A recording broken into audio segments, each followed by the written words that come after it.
मेरे समस्त व्यूअर्स आपको नमस्कार प्रणाम। गुरु ब्रह्मा गुरु विष्णु गुरुर्देवो महेश्वर गुरु साक्षात पर ब्रह्म तस्मै श्री गुरुवे नमः। आदरणीय गुरु जी को प्रणाम। अभी मुझे मेरे व्यूअर्स के कुछ मैसेज मिले हैं वाइस प्रेसिडेंट के इलेक्शन के बारे में। पंडित जी कुछ बताइए। तो ये जो वाइस प्रेसिडेंट भारत सरकार का जो इलेक्शन होना है वो 9 सितंबर 2025 को होना है और इसमें एनडीए और इंडिया दोनों के प्रत्याशी आमने सामने हैं।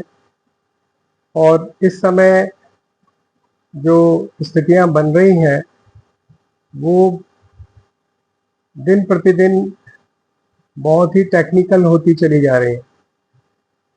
तो इसमें मैंने सबसे पहले ये देखा कि इस समय मोदी जी का पीरियड कैसा चल रहा है, क्योंकि ये पूरा इलेक्शन भाजपा मोदी जी और आरएसएस के इर्द गिर्द घूम रहा है।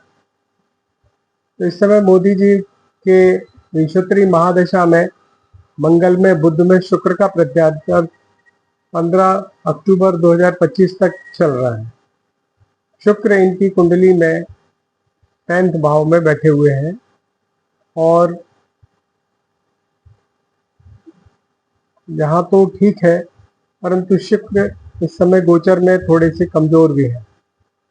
अब शुक्र को बाकी मैंने और तरीके से जब देखा तो फिर भी मुझे ऐसा समझ में आ रहा है कि शुक्र के साथ में सूर्य जो कि इनका नक्षत्र स्वामी है वो मोदी जी को स्ट्रांगली सपोर्ट कर रहा है और सूर्य जो है वो स्वयं 10th भाव में बैठे हुए हैं।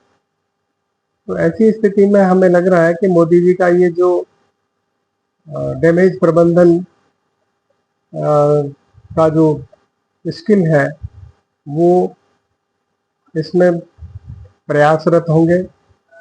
गोचर में सूर्य वैसे भी 31 अगस्त तक जो चल रहे हैं वो गुरु के नक्षत्र में चल रहे हैं और गुरु इनकी कुंडली में 4th भाव में बैठे हैं। तो जो प्रत्याशियों को जिनको वोट देना है वो मोदी जी से अभी प्रभावित है। इसके बाद फिर जो है 31 अगस्त से सूर्य जो है शुक्र के नक्षत्र में विचरण करेगा और वो जो स्थिति है वो वहां पर और स्ट्रांग हो जाएगी। तो हम कह सकते हैं कि मोदी जी इस समय देव कृपा से इस संकट से पार्टी को उबारने में और अपने प्रत्याशी को जिताने में प्रयासरत रहेंगे। और जिस दिन वोटिंग है उस दिन मीन के चंद्रमा है और मीन मोदी जी की कुंडली में जो मीन के चंद्रमा है, वैसे तो चंद्रमा इनका लग्न में बैठा है परंतु उस दिन का जो नक्षत्र स्वामी है वो सुबह 6 बजे तक का सायं 6 बजे तक तो शनि के नक्षत्र में होगा, उसके बाद बुध के नक्षत्र में होगा। तो सायं 6 बजे के बाद वोटिंग की स्थिति अगर बनती है तो ज़्यादा स्थितियां मोदी जी के और भाजपा प्रत्याशी या एनडीए का जो प्रत्याशी है उसके फेवर में होगी। फिर मैंने इसकी भी प्रश्न कुंडली निकाली तो जो लग्न कुंडली आई है और उसमें लग्नेश वृश्चिक मंगल जो है वो लाभ में बैठे हुए हैं, परंतु जो 6 भाव का जो वो है वो जरूर थोड़ा सा शनि वक्री हो गया है। तो वक्री शनि जो है बिल्कुल स्पष्ट रूप से कुछ वोट क्रॉसिंग अवश्य होगी। तो वोट क्रॉसिंग का लाभ जो है वो भाजपा को मिलने की संभावना बहुत दिख रही है।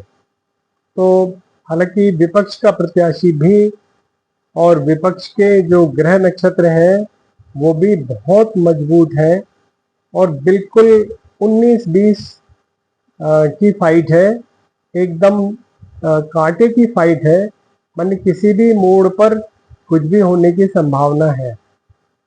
इन सब परिस्थितियों के बावजूद 9 सितंबर 2025 को चंद्रमा का जो नक्षत्र स्वामी है वो 6 बजे के बाद बुध